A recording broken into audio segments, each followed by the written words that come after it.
पुर्तगाल में फंस गए, अब क्या होगा? इमिग्रेशन ख़त्म होगी, अब आगे जाने का क्या फ़ायदा? अब करने को क्या काम है? या अब कब नई इमिग्रेशन खुलेगी? या क्या करें अब हम पाकिस्तान में या दुबई में? अब किस तरह हम मूव कर सकते हैं? यही वो तमाम सवालात हैं जो ज़हन के अंदर आ रहे हैं। अस्सलाम वालेकुम जनाब, मैं हूँ जावेद, एक नए हॉट टॉपिक के साथ आपकी खिदमत में हाज़िर हूँ।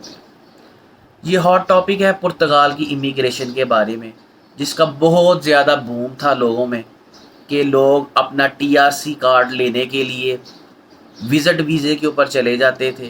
किसी और कंट्री का विज़िट वीज़ा ले लिया और विज़िट वीज़े के ऊपर जाके पुर्तगाल के अंदर एंट्री कर ली और टीआरसी कार्ड के लिए अप्लाई कर दिया, अपनी फ़ाइल को लॉक कर दिया। अब रातों रात पुर्तगाल की हकूमत ने ये जो सा फ़ाइल लॉक का सिस्टम था इसको ख़त्म कर दिया। जिस फ़ाइल लॉक के सिस्टम को हमने समझा था 88 और 89, अब आगे क्या होगा? ये सवालात हैं जो ज़हन के अंदर हैं, और इसके कुछ हम लोगों के लिए फ़ायदे भी हैं और कुछ नुकसानात भी हैं। अब इस हॉट टॉपिक के बारे में बात करने के लिए आज आपके साथ हाज़िर हुए हैं, और यकीनन इस वीडियो को आप एंड तक देखें, आपको बहुत ज़्यादा फ़ायदा होगा।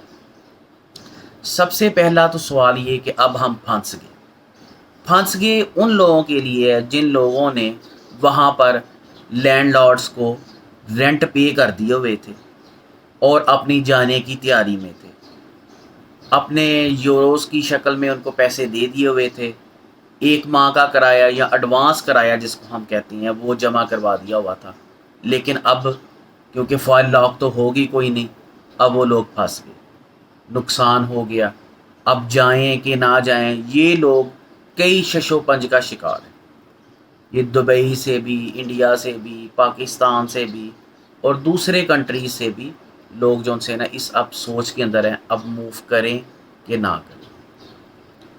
नंबर दूसरा कि अब हमें वहाँ पर जाने का क्या फ़ायदा होगा?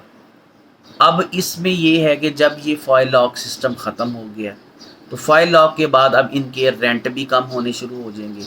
और जैसे कि आपने और यूट्यूबर्स की वीडियो में देखा भी होगा कि काम तो वहाँ पर है कोई नहीं, सिर्फ़ और सिर्फ एग्रीकल्चर का काम है, और वो भी बड़ी मुश्किल से काम कहते हैं मिल रहा है। तो अब हमारे करने के क्या काम है कि क्या किया जाए, और ये नेक्स्ट कब तक अप्लाई किया जाए और क्या किया जाए? इसके सिलसिले में मैं कुछ आपको बातें बताऊं। कुछ लोगों से राब्ते से पता लगा है कि कुछ लोग कहते हैं कि जी अभी फ़ाइल सिस्टम खुला हुआ है, खुदारा अपने पैसों को ज़ाया होने से बचाएं। अब जब उनकी हकूमत ने ऐलान कर दिया है तो अब कुछ नहीं खुला हुआ, कोई तरीक़ेकार नहीं है। Don't waste your time and your money, kindly keep on your eyes on to next time.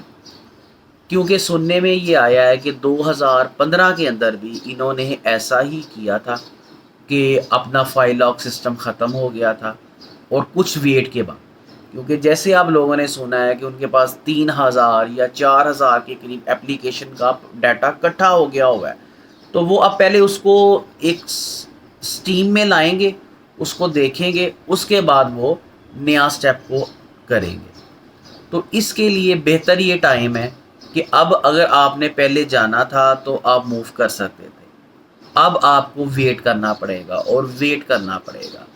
अब आप जल्दी ना करें।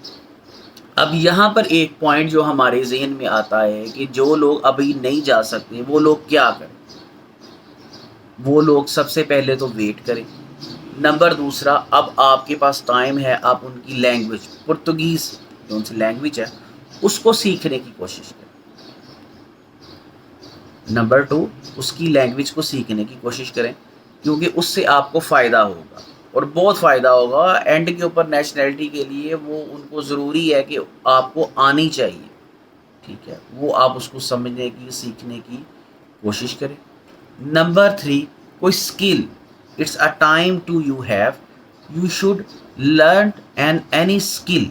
कोई स्किल सीखें, कोई स्किल सीखने की कोशिश करें जो वहाँ पर जाके आप उसको अप्लाई कर सकें। ویسے ہی اندھیرے میں تیر چلانے کا کوئی فائدہ نہیں ہے. ہم وہاں پر چلے جائیں گے، آف لوڈ ہو جائیں گے، آگے کیا کریں گے؟ اپنی ارننگ جو یہاں سے لے کے جائیں گے اس کو ویسٹ کر دیں گے وہاں پر، یا اپنے کنٹری سے، اپنی ہوم کنٹری سے پیسے منگوائیں گے. That's is a not right decision. وہاں پر اسکل ہونی چاہیے آپ کے پاس. یہاں پر اب آپ کے پاس ٹائم ہے، آپ کوئی اسکل سیکھیں، جس کو آپ وہاں پر اپلائی کر سکیں. اور نمبر 3 جو سا ہے وہ آپ اپنے ڈاکومنٹیشنس، اپنے جو سے ڈاکومنٹس ہیں، اگر آپ you are unmarried, okay, if you are married, تو آپ اپنے بچوں کے ڈاکومنٹس کو اسٹریم لائن کریں، ان کے ویزا اور ان کا پاسپورٹ اور ان کی دوسری جو سی برتھ سرٹیفکیٹ، ان کے ایجوکیشن کے سرٹیفکیٹ، ان کو اسٹریم لائن کریں. کیونکہ اب نیکسٹ ان کی امیگریشن کو، جو کہ یہ 88 اور 89 کو، اب وہ حکومت کیا ڈیسیجن کرے گی، آیا اس کو ری اوپن کرے گی یا اس کے لیے کچھ ٹائم لے گی. تو آپ کو اس ٹائم کا ویٹ کرنا پڑے گا، نہیں تو ان کے این ادر کیسز ہیں، جیسے کوئی گولڈن، اب سننے میں آ رہا ہے گولڈن وہ نکال رہے ہیں ویزا، یا اس کے بعد وہ آپ کو اپنا D2 جو سا ان کا ویزا ہے اس کے لیے آپ کو اسٹرگل کرنی پڑے گی. لیکن بھائی ایک چیز ضرور ہم نے دیکھی ہے، اور ایک چیز ضرور لوگوں سے سنی بھی ہے، کہ وہاں پر ورک نہیں، کام نہیں ہے. کیونکہ اس کنٹری میں آپ کو جا کے اور آپ کو اس کے لیے محنت کرنی پڑے گی، اور odd jobs. You should prepare your mind, you should do your odd jobs if you can earn their money in euro. تو آپ کو آڈ جاب کرنی پڑیں گی، اس کے لیے آپ کو مینٹلی طور پر ریڈی ہونا پڑے گا. نہیں تو آپ، جیسے میں نے آپ کو یہ 3 پوائنٹس بتائے ہیں، ایک ان کی لینگویج، دوسرا لرن یور اسکل، اور تیسرا ڈاکومنٹیشن. کائنڈلی ان 3 چیزوں کے اوپر آپ ورک کریں، اور انشاءاللہ اللہ تعالیٰ کے گھر سے امید ہے کہ آپ ان کے اوپر کام کریں. جلدی ایک اچھا رسپانس آئے گا. اب ویڈیو لمبی ہو رہی ہے، نیکسٹ ٹائم آپ سے پھر ملیں گے، تب تک کے لیے اللہ حافظ.